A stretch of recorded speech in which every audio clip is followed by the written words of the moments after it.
Bill, thanks for coming on. I really appreciate you taking the time to have a conversation with me. Would you mind telling us a little bit about yourself before we get started? Sure. Well, my name is Bill Nyman. I work at Prairie Bible College here in Three Hills, Alberta, Canada, and I teach apologetics and theology and research as well. So that's what I do. Cool. I am an atheist, by which I mean I believe that all of the different evidences we see of the world around us can be best explained by naturalism or physicalism. Could you Mhm. tell me some of the reasons you believe there are for belief in a God? Christianity specifically, or in general, is fine with me. Yeah, I think if we say I believe in God or I'm a Christian, I take a holistic approach where all of reality shows me that God does exist and um, and that we see reflects the divine. So that's and I think the Christian worldview is the most coherent and the most consistent, in my opinion. So that's the reason for why I believe that God exists. Okay, could you give me some like specific examples of something you think indicates a God more so than just naturalism? For instance, nature itself, morality is to me is the big one. Um, why do we do the things we do?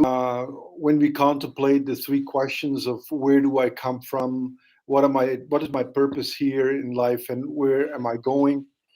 Um, I think Christianity answers those questions well. Um, and so those are the more obvious evidences for me. Yes. Well, could you lay out for me how any one of those, a Christianity is a better explanation than naturalism for any question that we have? Mm. Now, of course, um, and so obviously, I look at nature differently than, for instance, a naturalist. For a naturalist, it just came into being randomly. For me, there is a mind and a divine mind behind all that. I do the things I do, why I make the decisions I make, and why humanity make the decisions they make is a reflection of a divine lawgiver. I believe in objective truth. I believe in objective, and I think if one would be honest with himself, I think 99% of the people believe that there are objective truths and that there is objective morality out there. Um, so that's to me is speaks a lot more to me than, for instance, naturalism. Naturalism doesn't give me the answers that I'm looking for in life. Um, so Christianity does. I'm not sure how that's evident. So, for example, naturalism can make up answers to any question, just like theism can. The fact that a worldview makes up an answer doesn't mean it's actually giving you the answer. It just means it's making one up.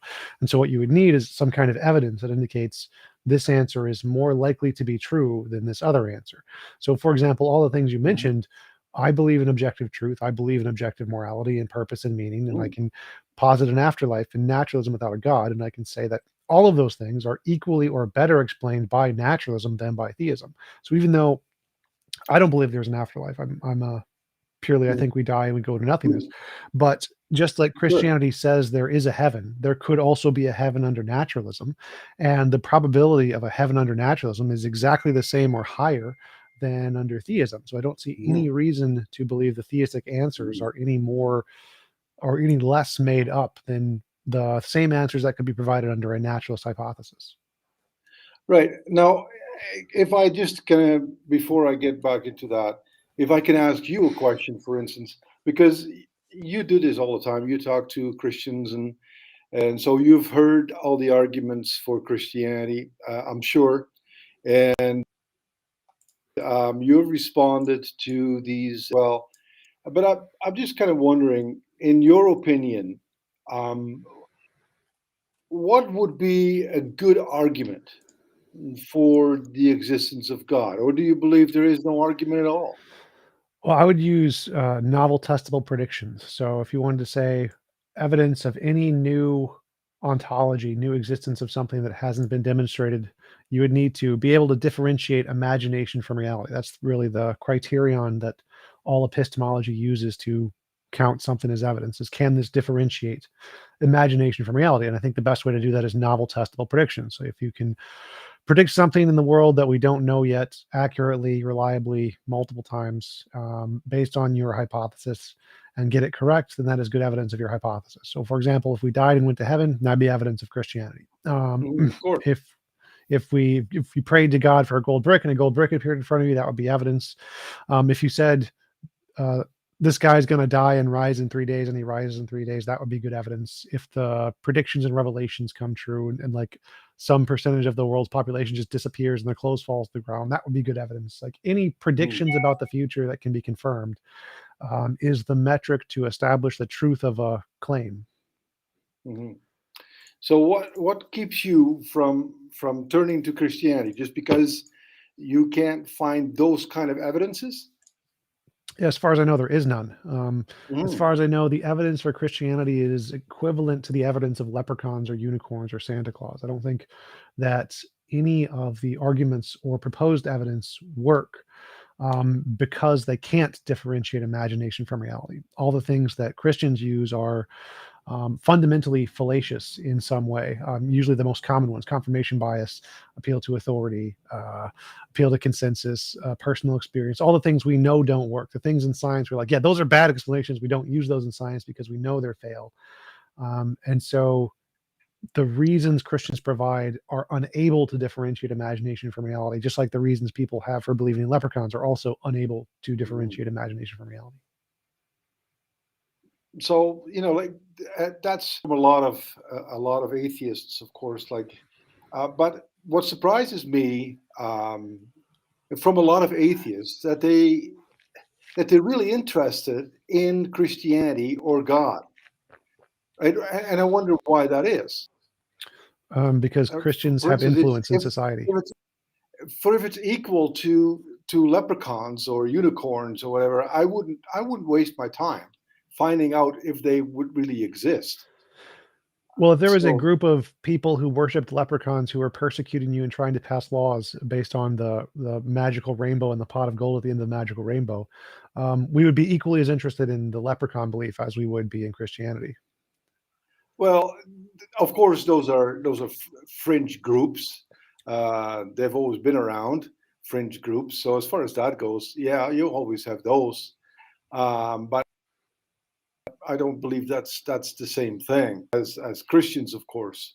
Um, Well, I mean, the Supreme Court is currently run by very right-leaning religious groups who are passing religious doctrines who are clearly against the Constitution. I think that's a big issue. If that was happening for a leprechaun ideology, I think there would be equally as much hate for the leprechaun ideology. sure, sure, but um,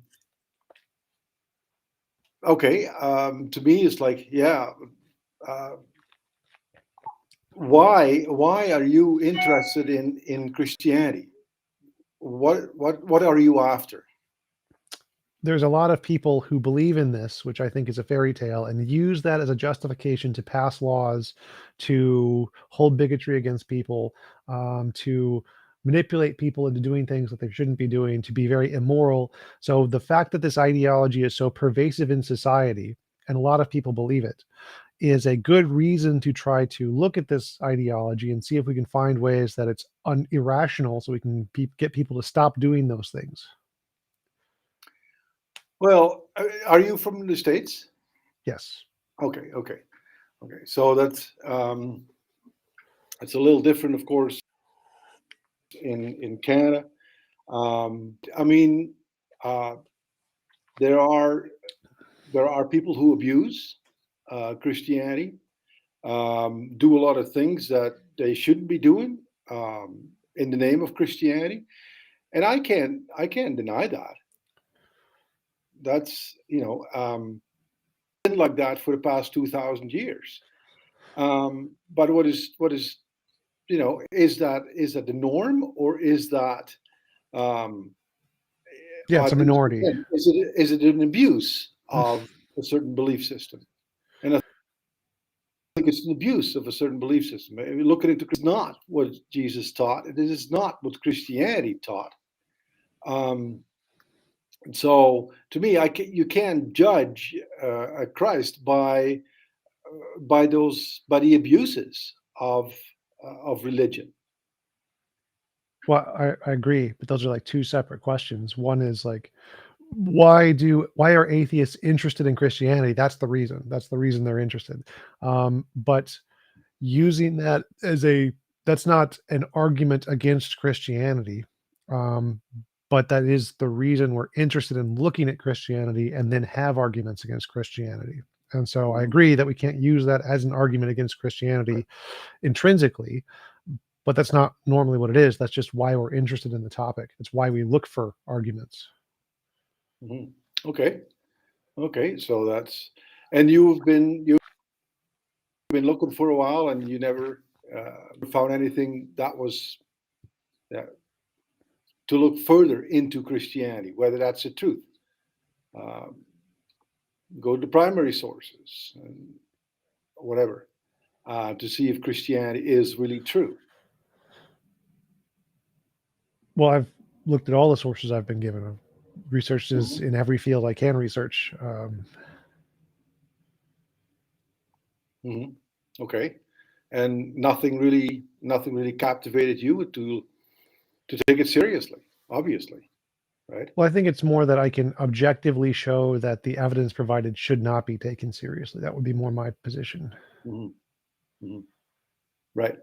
Okay. Well, that's not, of course, that's not my position. And I don't know if I can't convince you that Christianity is true, right? Of course not. I can't. Anything I say probably will not help you actually looking deeper into Christianity, see if it's really true.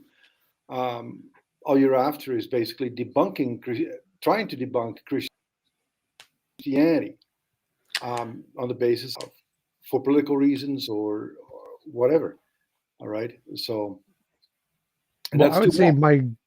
I'd say my goal is if you could provide a piece of evidence that wasn't demonstrably false or demonstrably fallacious, that would be the goal of these conversations.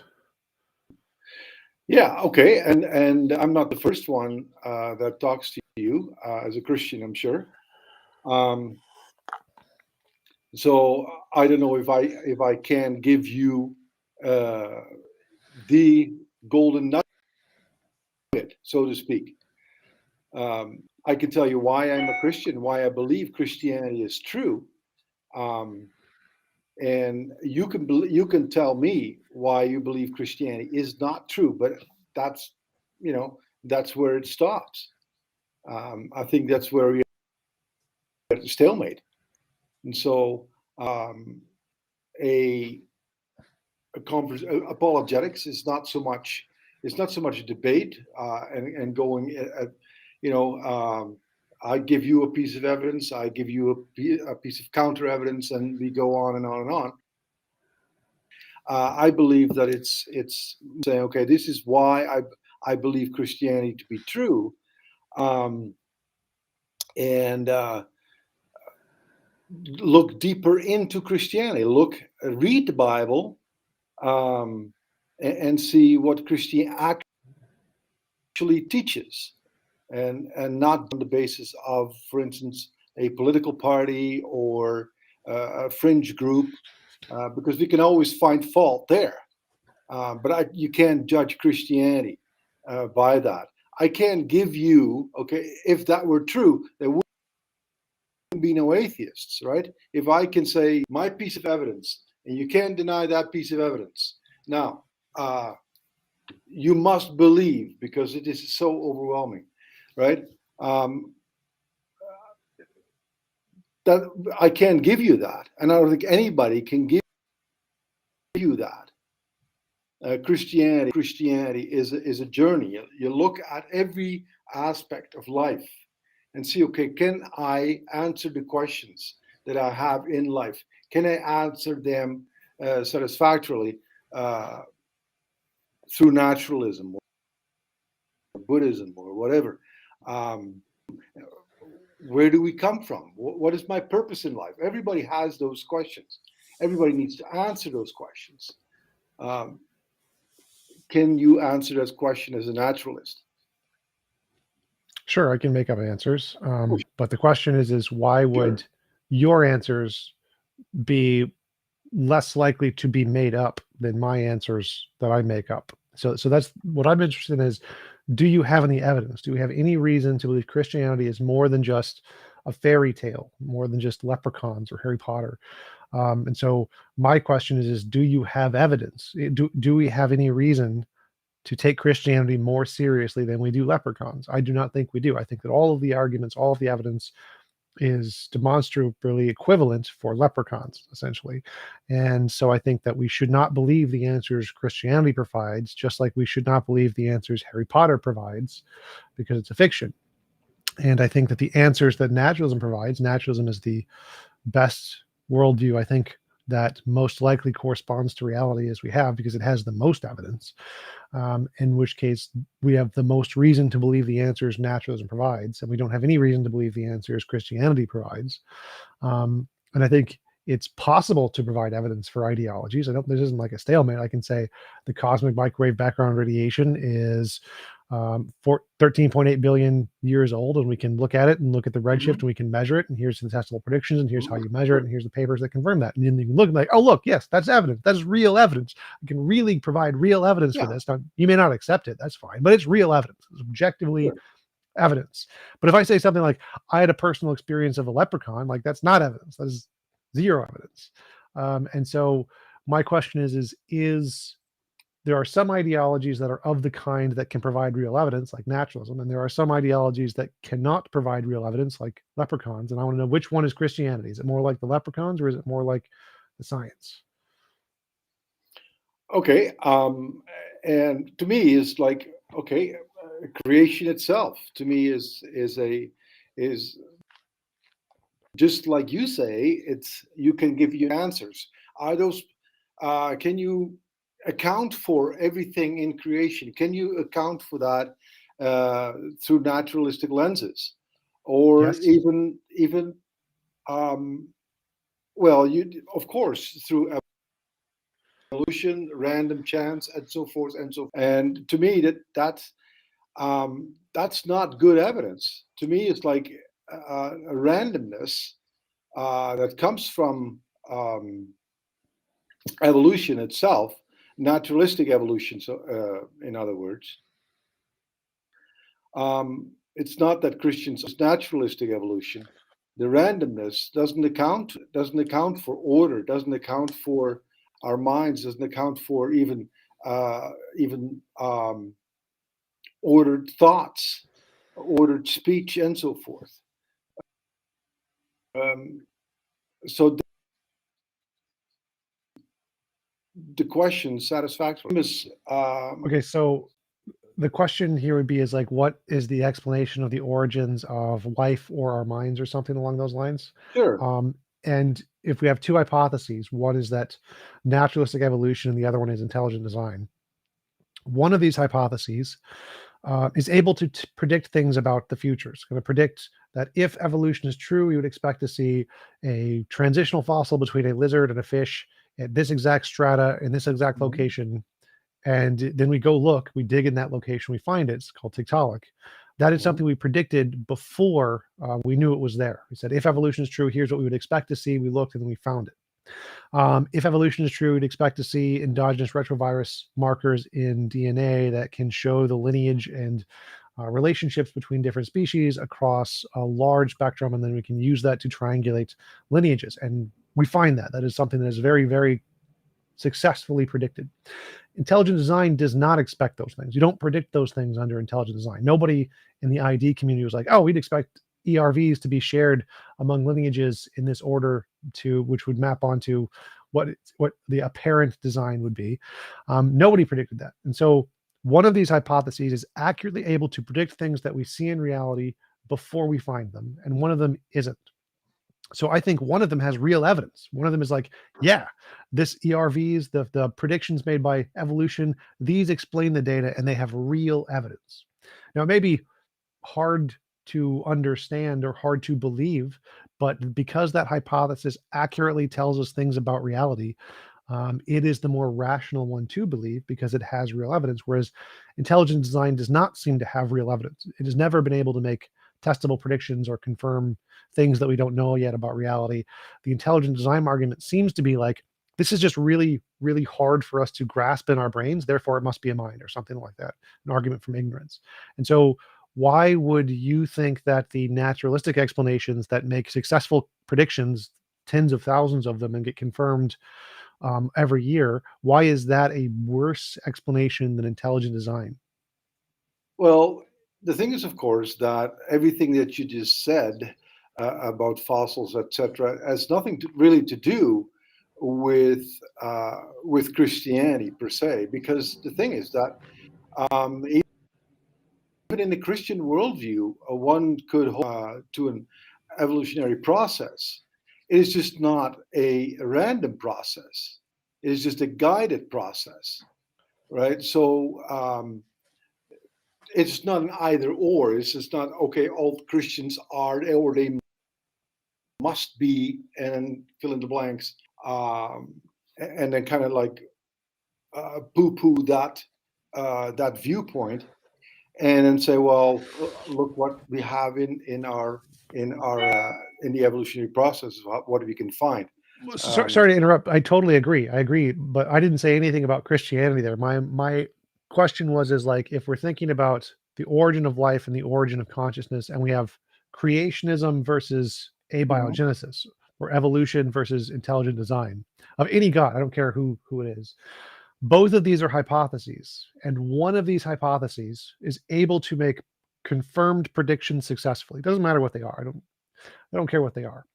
And then makes thousands of them, thousands and thousands of them. The other one, the other alternative, makes zero confirmed testable predictions that have ever been verified by this hypothesis. There are tens of thousands that have been made by this hypothesis. Why should we reject the hypothesis that makes tens of thousands of successful predictions and accept the one that makes zero? Well, because I think you're creating a false dichotomy, though, in saying that the view that you have of evolution stands in contrast to intelligent design, so to speak. Right? I don't think we can make that dichotomy. In intelligent design, it is not. It just randomly. That's all. But evolution and creationism to me is not a very strong argument anyway, because we can talk till the cows come home about this, and I say that evolution was a guided process, divine mind, and you say it wasn't. Okay, and then we're done, right? I don't think so. So my process of reasoning here is that, like, if we see a cup fall over, and I think the cup fell over because of a squirrel, and you think the cup fell over because of a spirit or something, and I say, if the cup fell over because of a squirrel, I would expect to see squirrel droppings around the cup. And we go look and we find the squirrel droppings. That's evidence of my hypothesis. I got this one right. Now, you could explain the squirrel droppings. You could say, well, no, a squirrel came before and left the droppings, so that's not evidence against my hypothesis. Maybe the spirit went into the squirrel and made it go knock over the cup. You can make your hypothesis fit the data, but it's not evidence of your hypothesis. It's only evidence of my hypothesis because I was able to predict it before we knew it. And so in the case of evolution and the origin of the mind and life, the squirrel is all of the ERVs, the fossil record, the genetic patterns we see, like all of those are evidence of the squirrel. And the fact that it's not conflicting with intelligent design doesn't matter. Like obviously you can make that fit intelligent design, just like you can say the squirrel was infected by the spirit to make it knock over the cup or something. But the spirit hypothesis didn't predict the squirrel droppings. It wasn't like, oh, I expect to see squirrel droppings.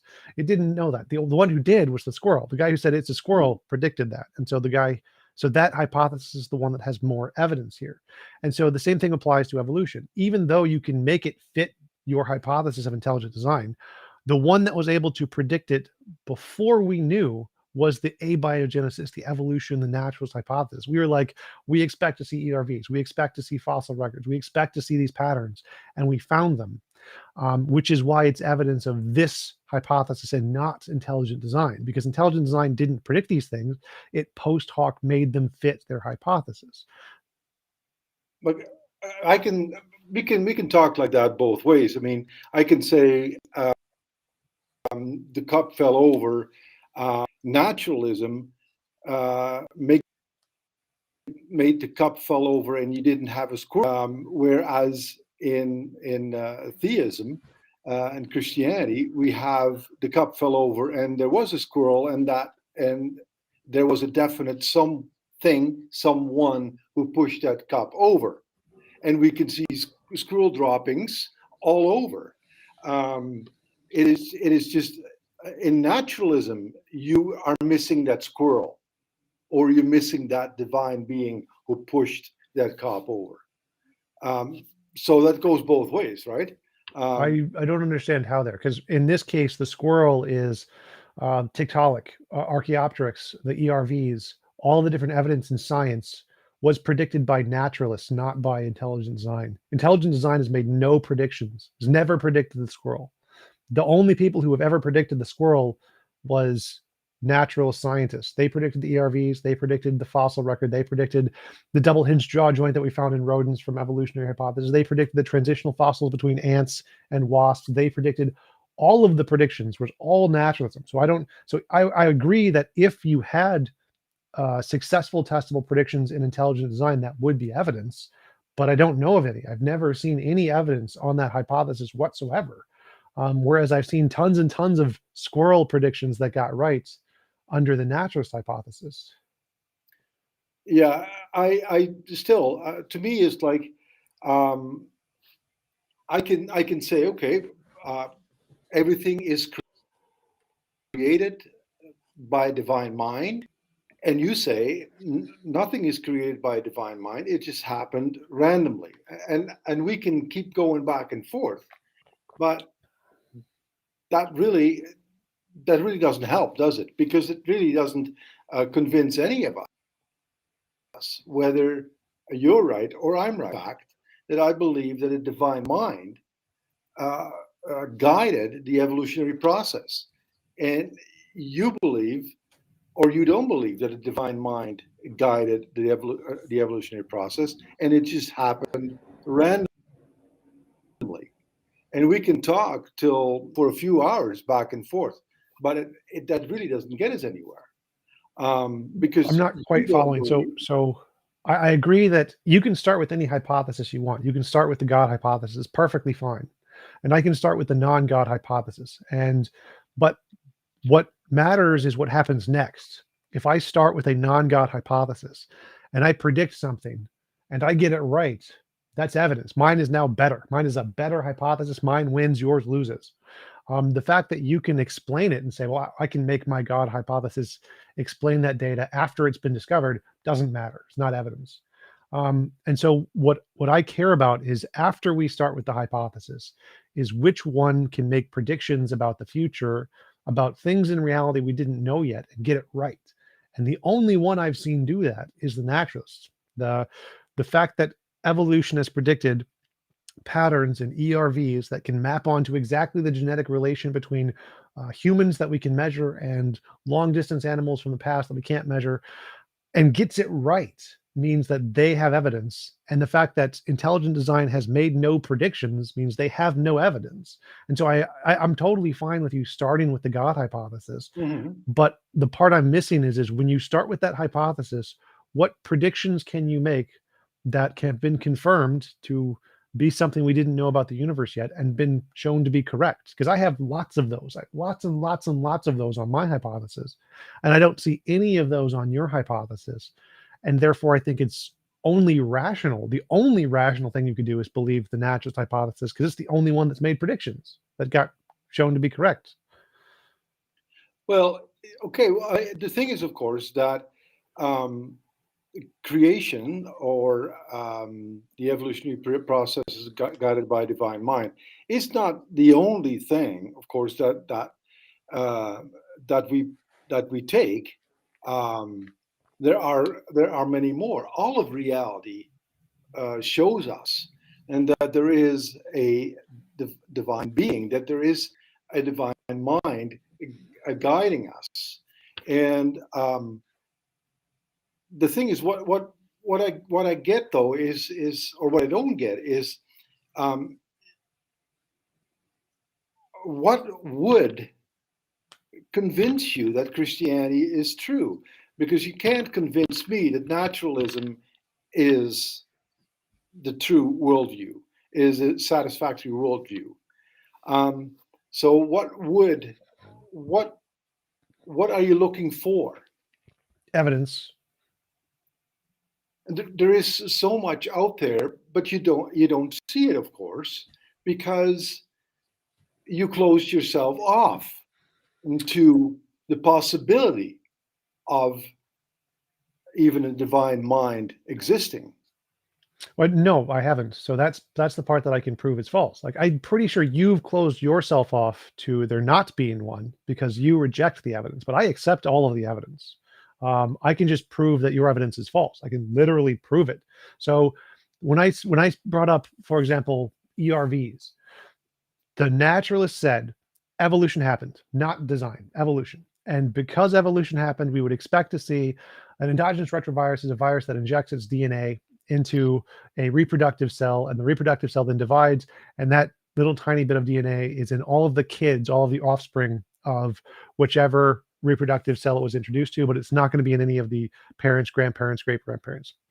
And we can see there's tens of thousands of these endogenous retroviruses, and we can see the patterns in these. We can know that um, you and your kids will have ERVs that your grandparents don't, and your grandparents will have some that your great grandparents don't. And so we can follow this pattern back, and we can see that we can look across species with bats and elephants, and we see, oh, look, there's an ERV pattern at this point that they share. And we can infer from that that they have a common ancestor because they have they share this 10,000 ERVs and they don't share this 10,000. We can identify exactly where that common ancestor is across the genetic spectrum. And we can do this with every single species. We can use ERVs to map every single species and essentially map out where they are in the evolutionary tree to say that they all came from one common ancestor, some kind of prebiotic soup germ stuff. Now, this was predicted by the naturalist hypothesis. And they got it right. They got it so right. They got it tens of thousands of pieces of evidence right, that this is not something that you can just be like, oh, well, that's fine. You either have to reject the evidence and say, no, I'm going to reject that, reject all of the evidence we found and just deny it. Or you have to accept it and be like, yeah, that's a good hypothesis. That's evidence of yours. You win. You have better evidence here.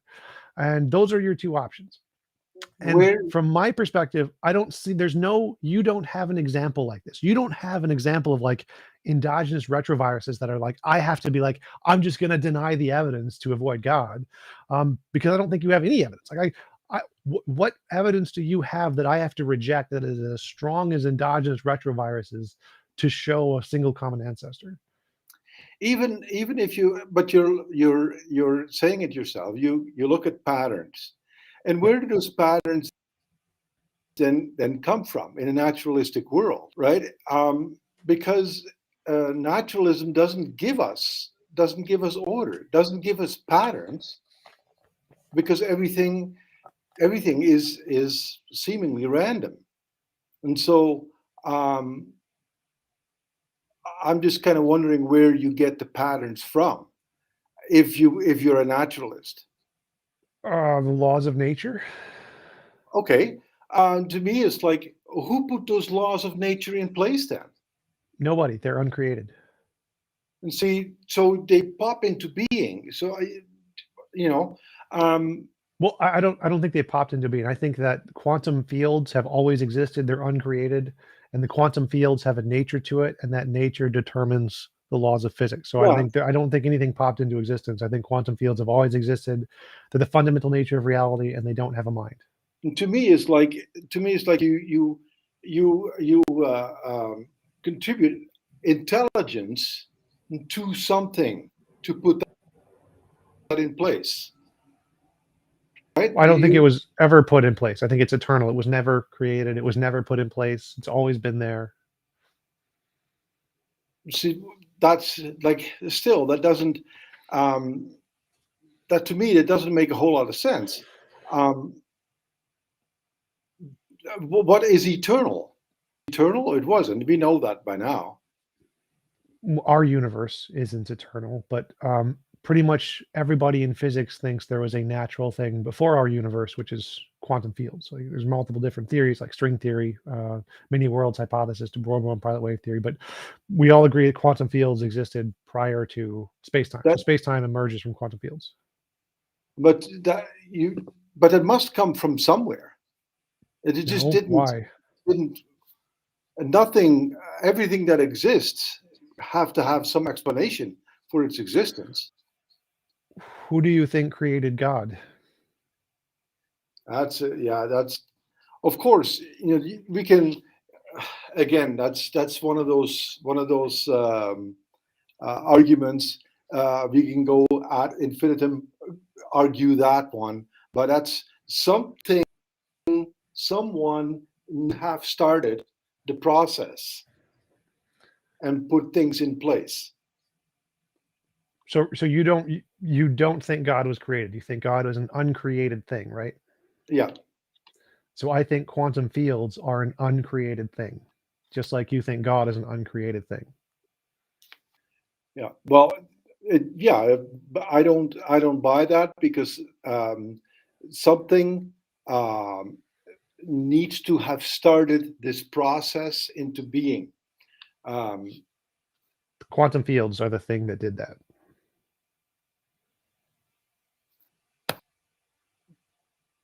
I don't buy it, but Well, my obviously, but my question would be is why would that explanation not be better than Christianity? Because in the case of quantum fields, we have evidence. We have real evidence that you have to reject. Whereas in the case of Christianity, it seems you have no evidence. So I don't have to reject any evidence. Like in quantum fields are, let's take the multiverse hypothesis. The mhm. multiverse hypothesis is a combination of two things: Guth's early universe inflation and energy states in empty space. And both of these have been confirmed. We've demonstrated both of these exist. Guth's early universe inflation was confirmed with observations of the cosmic microwave background. Energy density of space was confirmed in the Casimir effect of virtual particles. Both of these have been confirmed with scientific tests. We have actual, real evidence of these things are not imaginary. God has none of that. All of the properties of God, omniscience, omnibenevolence, omnipotence, perfectly good, mind outside of space time, none of that has been demonstrated ever. None of that has evidence.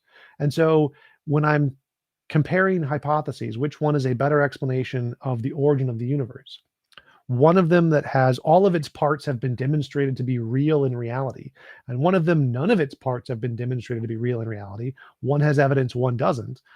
It seems like the only rational conclusion is to go with the multiverse because it has evidence and the God doesn't. So I don't. So why do you think that, even though you don't accept the multiverse, why do you think that we should reject it, even though it seems to have more evidence? The thing is, of course, that um, the evidence all is all around us. Um, but are you willing to see it? It's all of reality, objective morality, it's creation, all these things scream God. It is just Well, that's the part I'm asking about. How do they scream God? Because I think all of those things can be explained better by naturalism. I think all of those things are evidence of naturalism, and none of that is evidence of God. So how is that evidence of God? That's the question. now, for instance, like objective morality is the same thing. It's like, um, where does that come from? I think it's a law of physics. So murdering, raping, and so forth, we refrain from that, and that's because of law of physics. Or is there something or someone behind that who put that Uh, in place in order for us to live? well, I'd say so. I agree that there is an objective morality. So there is a correct set of moral obligations, not really obligations, but and I think that for it to be objective, objective means stance independent normative truths. It needs to be something that is not based on a mind, because if it's based on a mind, then it's subjective. It's contingent on subjective intuitions, perspectives, whatever. And so, if morality is objective, and we both agree it is, then the better explanation for that is that it's a fundamental law in physics, because we normally agree laws of physics are objective: gravity, electromagnetism, strong, weak, force, etc. And so it seems like the better explanation of morality is it's a law of physics. I don't understand why a mind would be an explanation of an objective law at all. Like, it seems like if a mind created morality, then it's going to be subjective, not objective. And so even in the case of morality, a naturalistic explanation is going to be better than a theistic one, because a naturalistic explanation can give us a better explanation of an objective system of morals than a theistic one. So you do the things you do because I still can't see that. I still don't know how you can come up with um, an objective moral without having someone putting that standard in place. Because, for instance, the evolutionary process doesn't give us that. As for instance, our and duties that we have, um, where do they come from? Right. So, like, the evidence question is like, if there is an objective law of physics, an objective moral law of physics that affects people, then we would expect to see that this law would have impacts on societies over time. And we would expect to see that there would be a single pattern of change that would affect the different moral systems that we have across time. And as time progresses, we would expect us to get more and more moral. And we do see this pattern. It's called moral progress. We see over time the rate of immorality, or the things that we see as immoral, are changing in a very specific way. And that specific way is a pattern that we can make predictions based off of, to say that in the future, this is how it's going to be. And past that, it's going to continue across this pattern. If we see this pattern, that's very good evidence that there is this objective moral law of physics that is affecting our personalities in order to shift us in a particular moral direction. And we do see this. It's something we see. It's called moral progress. And so, by following the patterns of moral progress across cultures and time, we can see the potential impact and direction that this law is having on us. And we can give an inference by describing this pattern with a principle. And that principle can then describe what this objective law is, just like for physics. If we see a consistent pattern in physics, we can then describe it with the principle, and that principle describes the law. Um, doesn't account for the things that we do that go counter um, our own survival instincts. That would be the law. So the law isn't based on survival instincts. The law was before life. So the law is a fundamental part of physics. And if the law is that, I think the objective moral principle is any involuntary imposition of will is wrong. I think that's what that principle describes what objective morality is. And that's independent of survival. It's not, it has nothing to do with survival. It's not based on evolution. And so the fact that we do To me, things it's like, against, go ahead. no, it, like you keep on talking about laws, just like in creation there are certain laws and so forth, or in evolution, whatever laws, and now in morality there are laws. But you explain, or how do those laws come into being, They're without uncreated. without um, without a mind behind putting the place, right? Um, that's what I'm not getting. Okay, so who created God's nature? How did God's nature come into being without having some mind design God's nature? God is an eternal being, Right.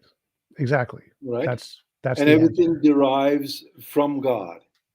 Yes. So now take that, apply the exact same answer to naturalism and get rid of the mind. So we have there's a nature of reality. It's quantum fields, and those quantum fields are eternal. They're uncreated. Everything derives from these things. They don't have a beginning. And so just like you think God's nature wasn't created by a mind, it's just an Mhm. eternal thing. There can be nature's nature, the reality of the nature of reality, also doesn't need a creator. It can just be eternal for the exact same reasons. Well, like you said, if you say, well, we'll take the mind out of that, what have we got left, right? Um, Then Eternal, there's all nothing. powerful, What's that? eternal and all powerful. So to use the properties of a God that I think would describe um, naturalism would be eternal and all powerful, But no without mind. intelligence, Yes. without a mind, Yep. Yep. right? And so everything then is willy nilly. There Mm, isn't behind anything. what do How you do mean? these laws? Uh, how do these laws come into place?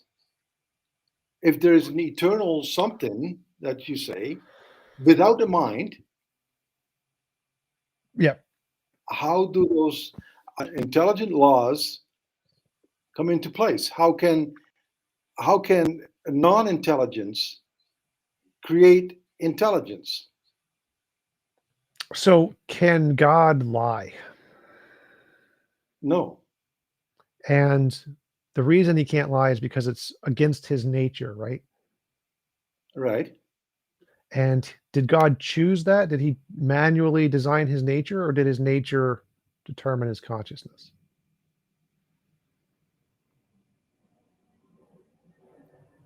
Um, Say that again. Did God choose his nature? Did God's consciousness exist No, and then he like designed his nature? no, no, no, no. Right. So his nature was there like it's a thing that he didn't choose. It wasn't designed by a mind, but it has laws. It has laws that it's obeys. Like logic, it can't violate Right. logic, I imagine. Okay. Hmm. So there's this eternally existing thing that has laws and patterns that was not created by a mind, which is God's nature. Right. So we can have an eternally existing thing that has laws that is naturalism. Say there is an intelligent being, a divine being, who is intelligent, who is ultimately good, um, creating and putting things in place for humanity or and all of creation to thrive. Well, why is God good? He just is. Right. So there's this law that God is good, and Well, there isn't a it's not a mind that law. like He is just make. he's a personal being who is ultimately good. A law is just a pattern. So a law is saying that there's a pattern. Who is essentially good. So law just means a pattern. There's a pattern in reality. So if God has a pattern of he is good, that's we can just say that's a law just as a colloquial term. Doesn't mean it's like actually a law. But Right, so right, God right. has this nature to him that he is good. And he didn't choose that nature. No mind made this way. That means that there are some things in the fundamental nature of reality which were not designed by a mind that are very patterned. There's a very clear pattern in God's nature. He is moral and not immoral. And he never makes mistakes. He doesn't violate the laws of logic. He has a very specific pattern that was not designed by a mind. Now that means that in reality, we can have a very specific pattern of laws, like the laws of physics, that have a pattern that are not designed by a mind, just like you can have a pattern in God's nature that are not designed by a mind. And both can be So, fundamental. So we can just skip the God and go straight to the laws of physics and say, these are the patterns. These are the fundamental unchanging patterns, not God's nature, not the morality, and not God's inability to lie. Those are also patterns, but I think those patterns are not the real ones. The real patterns are the nature of the quantum field, the energy density of space-time, the fine structure constant. These are the real fundamental constants of the essence of reality, not omniscience, omnibenevolence, omnipotence. These are not the patterns. These are not the fundamental patterns. Fine structure constant. This is the pattern. so, so in other words, though, you believe in God, Without the mind. right? But you believe in God nonetheless. If you define God as an eternal, all-powerful thing that has no mind, sure. It's just different than mine, Sure, it has no mind. Yes. So I agree that there is a right? fundamental thing in reality. Yes. It just doesn't have a So, mind. so your God is Quantum fields. mindless, Yes. and mine is personal Yes. and intelligent. That's the difference. Well, I'd say the main difference is mine has evidence. That would be my difference. So does mine, right? Like what? I would say everything, everything that I see, I in reality um, shows me that God exists. But of course, you deny that, um, and your atheist friends do deny that, and I affirm that, right? So what does it take, right? Now I can't convince you that the God of the Bible and the God of Christianity exists. Well, I I can't. don't care about that. So I, my I, I can't convince you of that. well, that doesn't Right? matter. Whether you can convince me is irrelevant. What Well, each of us personally believe does not matter. What matters is, can we objectively prove that this particular piece of evidence indicates one hypothesis over the other? And if we can, it doesn't matter what we personally believe. It doesn't matter what convinces us. We can know for a fact one of us is right, whether or not we accept it, if one has evidence and the other doesn't. And so in the case of naturalism, we have this. We have successful testable predictions. We can make predictions about reality, the age of the Earth, the redshift in the cosmic microwave background right. radiation, the ERVs. We have these things which you have to reject if you can reject. I don't care if they don't doesn't matter if they convince you. I'm not interested in trying to Mhm. convince you of atheism. What I'm Right. interested in is trying to understand why you don't recognize that these things are clearly and unambiguously evidence of naturalism, and there is no clear and unambiguous evidence of theism. This is the part I'm missing. Because when we look at novel testable predictions of ERVs and the cosmic microwave background radiation and Guth's early universe inflation and virtual particles that we can demonstrate in the Casimir effect, these are clear, unambiguous evidence of definitely naturalism. And what do you think is the clear and unambiguous evidence of theism that isn't explained better by this naturalist explanation? Because all the things you listed, I think, are better explained by naturalism. But we also have these things that theism can't explain at all. Right. And I can't. Well, to me, it's like, okay, if your your world is closed off to the supernatural, of course you're not going to believe uh, that God or a God exists, Well, right? I'm not closed off to the supernatural. If you had evidence, I'd be happy to accept the supernatural. Well, yeah, to me, is the evidence is all around us. So the evidence is what I see. Reality is it it shows me that God does exist, and for you it doesn't, and that's Well, no, um, I don't care what either of us personally believe. What I want to know is what I, objectively indicates a God, I do like. independent of opinion. So objectively, the cosmic microwave background radiation indicates the universe is 13.8 billion years. You don't get an interpretation. I don't get an interpretation. Our opinions don't matter. What we feel doesn't matter. This is an objective fact. So when I present evidence, I don't need to say, well, you just don't accept it. I don't care if you accept it. I can say, here's an objective fact. It's true regardless of who accepts it. But I don't say, you don't seem to provide any of that on the case of theism. You just keep saying, oh, well, you don't accept that. Like, I don't care if I accept it. Show me how it objectively indicates the hypothesis of a God more than the hypothesis of naturalism. Well, to me, it's like as the Bible says that nature shows us that God indeed exists. Um, how the world came to be and is a different question. There are several interpretations how the world came to be, but I do believe that God is behind the entire process of it. Objective moral facts is because a divine being is behind it, because it um, so reality itself, the consistency of Christianity itself shows me that it is true. So all these things to me are evidences. You as well gave me a whole bunch of evidences why you believe that naturalism is true, and I can give you a whole bunch of evidence that I see that God's existence is true. Right. But so when we take one of those examples, origin of the universe, and we say, you think this is evidence of God, I think this is evidence of Mm. naturalism. And we want to say, well, who's right? Um, my hypothesis makes successful predictions. It says the things that predict the origin of the universe are goose early universe inflation. We can observe that. That is a testable thing that we can scientifically go look at in the sky. Casimir effect, it's a scientific test we can do in a lab, vacuum states and metal plates. Um, that those are things that seem to indicate my hypothesis and that But we it can doesn't deny demonstrate. the existence of God, though.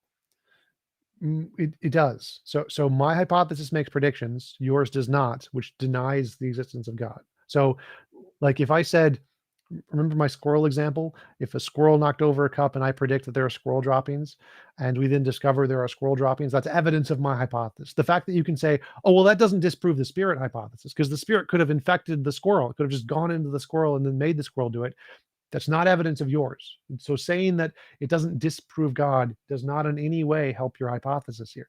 The fact that I was able to predict these things in reality and I got them right means I get all the evidence, you get none of the evidence. So what you would need is you would need to say you can predict something about reality and get it right. But you haven't done that. All you've done is said you can take the things I've predicted and make them fit into your hypothesis, which isn't evidence. Like it's not evidence at all. Okay, to me, it's like that goes both ways. Um, you can you explain things naturalistically, and Well, I predict things. So I'm not explaining things, I'm predicting things we don't know yet, and I'm getting it right.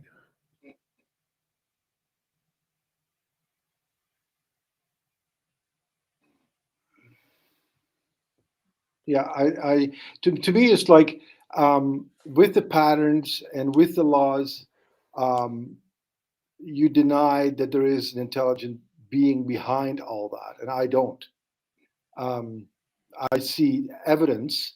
If you talk about patterns and you talk about laws, I see the evidence of a divine mind behind that. Let me try to use a different analogy here. Let's say I have a hypothesis that there is no God and that the universe is governed by a law of physics of some kind, and that's it. And you have a hypothesis there is a God. and we both make predictions about, say, the lottery numbers. Say, if I'm right and the fundamental nature of reality, the theory of everything tells me the next lottery numbers are going to be these numbers, and you say you pray to God or whatever, and you think that the lottery numbers are a different number, and I get it right like 10 times in a row, 100 times in a row, every time, every lottery, I get it right. Who should you believe has a better basis of understanding reality? The one who gets it right every single time, or the one who says, "Well, I got it wrong, but I can make it fit. God may have wanted those numbers for some reason." Like which one is the better explanation? The one who gets it right before we know, or the one who tries to explain it after we know? Like you go by patterns. Well, who set those patterns?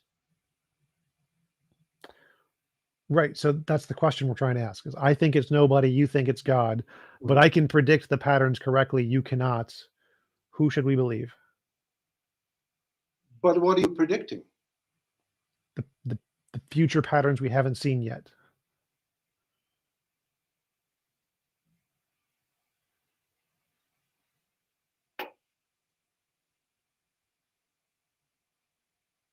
Okay. What, so does that make sense that if I have a model that can predict the future patterns and get it right, and the other model cannot do that, the model that can predict it and get it right is better? I just the predictions are, you know, I don't know what you're predicting. What patterns are you predicting? There is some order behind it.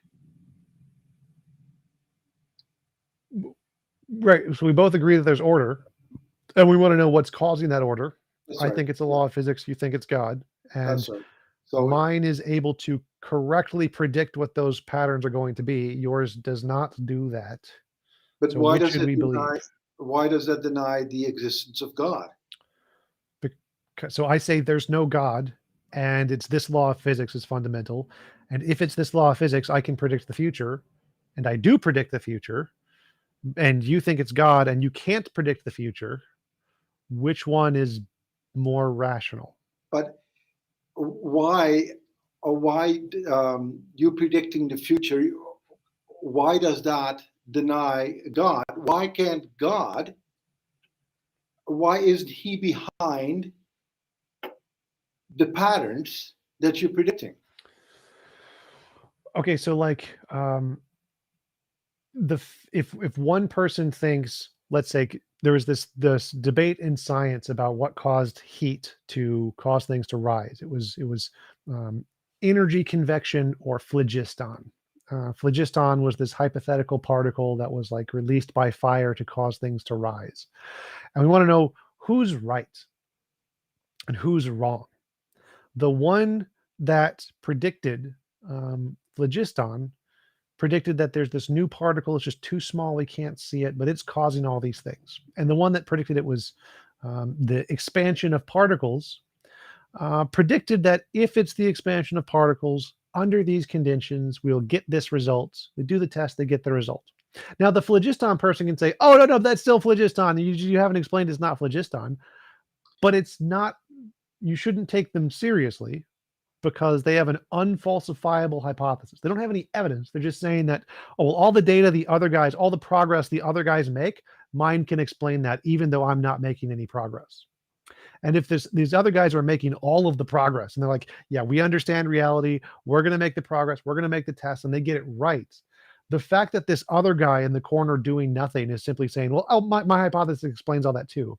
You shouldn't take him seriously. He's wrong because his hypothesis is unfalsifiable and it's making no predictions. The other guys are right. And they eliminate his hypothesis. His hypothesis is bad. We get rid of it. It's wrong. It's done because it doesn't make progress. So if my hypothesis of naturalism is the one making progress, it's right. And the other one is wrong. The God hypothesis is wrong because it's not making progress. The fact that you can say, oh, well, God could be explaining that makes it an unfalsifiable hypothesis. And so we reject it as wrong because any hypothesis can do that. Any hypothesis can be unfalsifiable. What makes us accept one is correct and all of the others is wrong is the ability to make progress, novel successful predictions. Okay, yeah, I'm still with uh, you don't dismiss, or those that the predictions don't you don't necessarily have to take God out of the picture. But to me, it's like, uh, we can talk like this, and we can go back and forth, but where does it get us, right? Well, so um, none of the things in science have disproved leprechauns, right? We haven't disproved leprechauns. Does that mean that it's rational to believe in leprechauns? No, leprechauns. That's leprechauns and unicorns. It's something totally different than God. Wait. So just the scientific evidence we have of the Big Bang, ERVs, none of that disproves leprechauns. But it's not rational to believe in leprechauns. If somebody believes in leprechauns, they're being irrational because they don't have any evidence. You don't need to disprove something to make it irrational. It's irrational if it doesn't have any evidence. So all of the things I listed that are evidence of the naturalistic hypothesis don't disprove leprechauns, just like they don't disprove God, because you can't disprove anything in science anyway. But it's equally as irrational to believe in leprechauns as it is irrational to believe in God, because simply saying that God could explain all of these things we see is exactly the same as saying leprechauns could explain all these things we see. It's not evidence. It's not anything. So for the exact same reason that when you say all of the things I listed don't exclude God, the leprechaun believer could say the exact same thing and say all of the science you listed, well, that doesn't exclude leprechauns. Now, that's not evidence, or that doesn't make it rational to believe in either God or leprechaun. The fact that you can say those words does not make it rational. What you need is your own kind of evidence. Yeah. Of course, there are no evidences for leprechauns, and there are evidences for God, but Like we're what? not accepting the evidence that God exists, right? As through church history, uh, they have already the church fathers already said the um, there's the church is one of the miracles. The church, the how long Christianity, um, the what Christianity has gone through, what Christians have gone through, the Bible, all these things are good evidences and additional evidences to what we believe Christianity to be, and that God exists. But whatever I can say is won't you will not accept that as legitimate evidence. Well, no, it's not that I won't accept it. It's that I can prove it doesn't work. Like saying that there's a round square. If I can prove what you're saying is false, then whether or not I accept it doesn't matter. So why do you think the fact that the church exists is evidence of God more than The, leprechauns? the what the church has gone through for 2,000 years, but yeah, I'll be getting into all kinds of different topics, and what can I say? That to me is good evidence. The Bible is good evidence. Creation is good evidence. Like we talked about, objective morality is good evidence. All these evidences are cumulative and give me a good indication that indeed God exists. I'm not seeing how, because for all of those, I explained how naturalism is a better explanation for all of those. Yeah, so we can go back and forth that way. Yeah, Well, I didn't hear the fourth part, so I went back and showed how naturalism was better, and you didn't explain how that was wrong. what's wrong? That naturalism better explains all of those things. How is it not the case that naturalism better explains all of those things? Well, to me, is like well, we talked about that already. And when you talked about laws and talked about patterns and so forth, you dismiss a mind from that, right? So, Yes. and to me, it's like that's that's impossible to have an intelligent something intelligent and coming from non-intelligence. Can water come from non-water?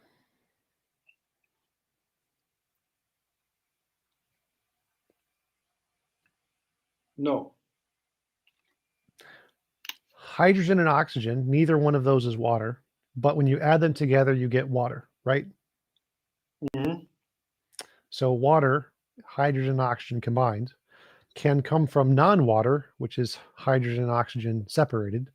So hydrogen and oxygen on their own are gases, and when you combine them, they become a liquid. And so this new thing called water can come from other things that are not water, hydrogen, oxygen. So intelligence and life can be emergent properties, and they can come from things that are non-intelligent and not alive because of determined laws of physics, just like water can come from non-water because of determined laws of physics. Mm-hmm. Okay. Did that make sense? Why intelligence can come from non-intelligence? No. No.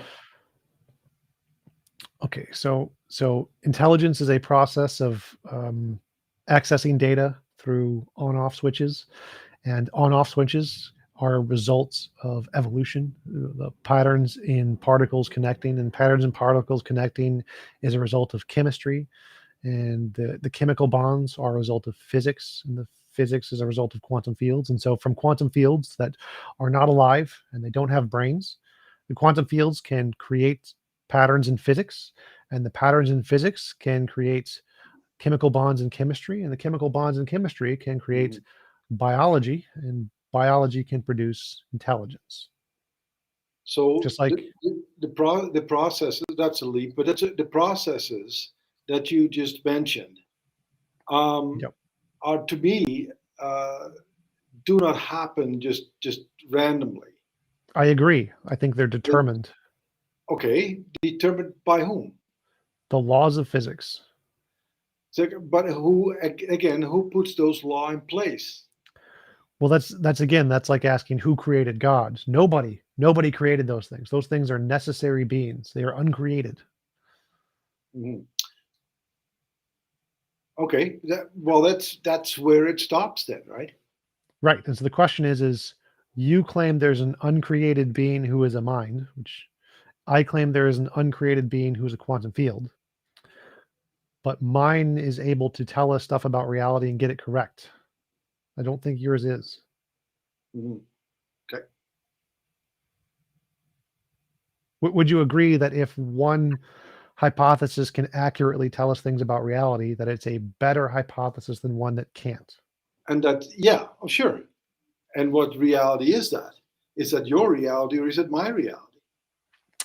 Well, mine predicted ERVs, the cosmic microwave background radiation, the fossil record, the geological record, the chemical bonds we find in RNA on clay, corpuscles forming on clay. It predicted self-reproducing RNA molecules that we could find. It predicted all of the different kind of chemical bonds we see in forming acetane, whatever. Like, what do yours predict? But for you, all these things that you predict are uh, just happen without any mind behind it. Right? That's the And hypothesis. and my hypothesis doesn't. It says Right. all these things that you mentioned, there is a mind behind it. Yes, I agree on that part, but mine was able to predict these things, yours was not. So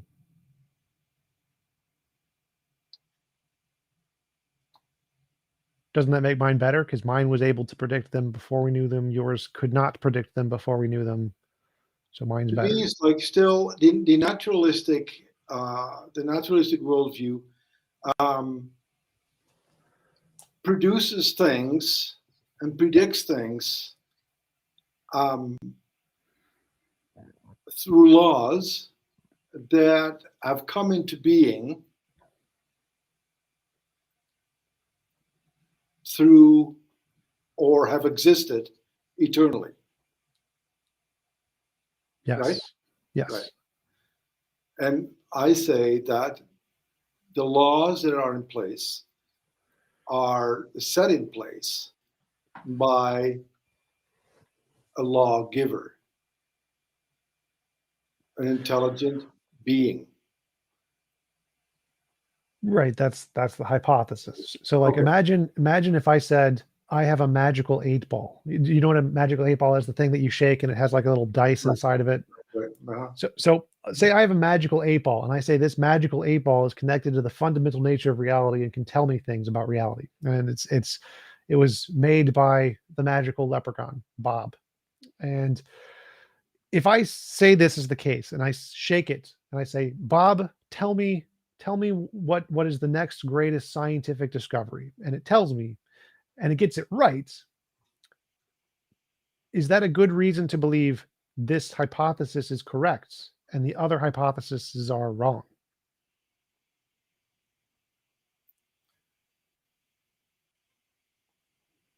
Again, you're saying that you're saying that you're asking for a prediction, and where does that prediction come from? The magical 8-ball. So I shake a magical 8-ball and it gives me Yeah, a message. that's of course that's random, right? It could very well go the other way. It Well, could no, very so well. say it always gets it right. This magical 8-ball is always correct. Every time I shake it and ask it a question, it's right. Every time. Is this a good reason to believe that this 8-ball correctly describes reality and Christianity would be No, wrong? no, Why not? because that's um, because you know that this magical 8-ball or whatever gives you the right answer all the time, which is of Yes. course which can happen. It can't just get because it's random. No, it's not random. That's the point, is that if it's right every time, that's the opposite of random. So Yeah, but I in mean, this, but it is a magical 8-ball who right. can't predict the future. No, I don't. So this is called a hypothetical. I know it's a hypothetical. So I know. hypothetically, say the magic 8-ball does every single time get the correct Okay. answer. Would it be rational to believe the magic 8-ball, even though, like, right, we don't understand how a magic 8-ball works? To us, it seems random. To us, it seems impossible. But if it gets it right every single time, should we believe the magic 8-ball? Well, to play along with you, sure. Right. So if there is some method, it's a really, we don't understand the method, whatever it is, even if it's something this silly like a magic 8-ball, if it gets the answers right, whatever it says, we should believe it because it gets the answers right and the other ones don't. So if this is the only one that gets things right, no matter how silly it sounds, we should believe that thing because it's the only thing that gets that right that often. Right? Would you agree? Hmm. So for me, the magic 8-ball is science. Science is the one making the predictions and it's getting them right all the time. And it makes some very strange claims about quantum particle duality and entanglement, information traveling faster than light, and logic being crazy at quantum levels. It makes a lot of really weird claims. But Hmm. if it gets it right every single time when it makes a prediction, we should probably believe this magic science thing. And that's what I'm doing. I'm saying this magic That's science thing. right. Hypothetically, if that's were the case, yes, but it can't. Isn't that what science does? Science But is the magic 8-ball. the thing is, of course, that um, somebody is somebody is behind it, right? And you're shaking that ball or whatever. Right. Yeah. Somebody's behind it and guides it. Like science as well. Science is not just a thing that mankind just came up with and Okay, let's change the analogy a little bit. Let's say there's a magic 8 ball, and the magic 8 ball is governed by a law of a magic law. There's no minds, 0 minds governing this. There's a magic law with no mind governing this magic 8 ball, and it gets things right every single time we shake it.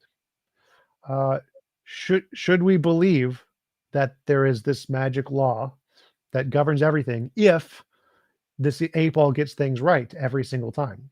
Mhm. Okay. Sure. Right. So if we have this, there's a hypothesis, magic 8 ball governed by a non-mind, and if it gets things right every single time, that's a really good reason to believe that there is a law, not a mind, governing everything, because the method that it produces is very, very accurate. Now we have a method like this.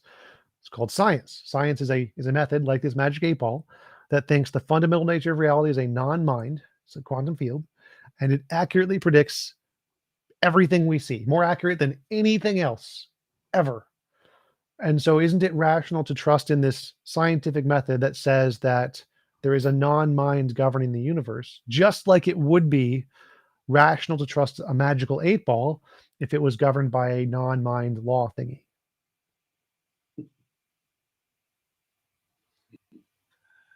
Sure. Okay. I'll grant you that. Okay, and that's what I think is the case. I think that when we look at science, most of the scientific hypotheses, abiogenesis, cosmic microwave background radiation, Big Bang, all of these things say nothing about a God. They say the fundamental nature of reality is a quantum field. That's what all of the physics says. There's no God in the physics departments. And Mhm. they are able to make all of these fantastical predictions. Like the one of the examples used in quantum mechanics is that they were able to make a prediction that is so accurate that it would be able to measure the distance between San Francisco and Washington D.C. with the error of magnitude less than a human hair. They can predict that distance that accurately. And so we have this model that can make these fantastically accurate predictions about reality. And it says nothing about a God. It says quantum fields are the fundamental thing, and there's nothing more fundamental. And it gets things right more than anything else. I think we should believe that thing, and we should not believe the God hypothesis because it's not able to do that. But somebody has to put the data into the science, right? Well, someone has to read In the order data. for you to produce that. Well, we read the data. The data is there. It's just in reality. We just read it. So just like if you shake a magic 8 ball, we have Yeah. to read the thing it says on the screen. We Mhm. don't input the thing it says on the screen. We read it. And so in science, we read the data. We don't input it. We don't write it. We read it.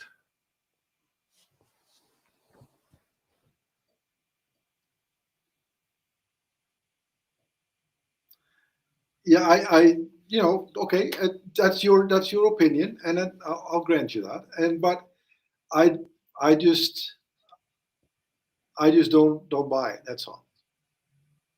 I Okay. believe that but not that I poo-poo science. No, not at all. All right. Did you have any other questions or comments you wanted to add? Anything else you wanted to talk about? No, no, All right. I did not predict that we would talk about science so much, but uh, that's okay. All right. If anybody in the audience has any questions, put them in the chat. I'll give them a few minutes.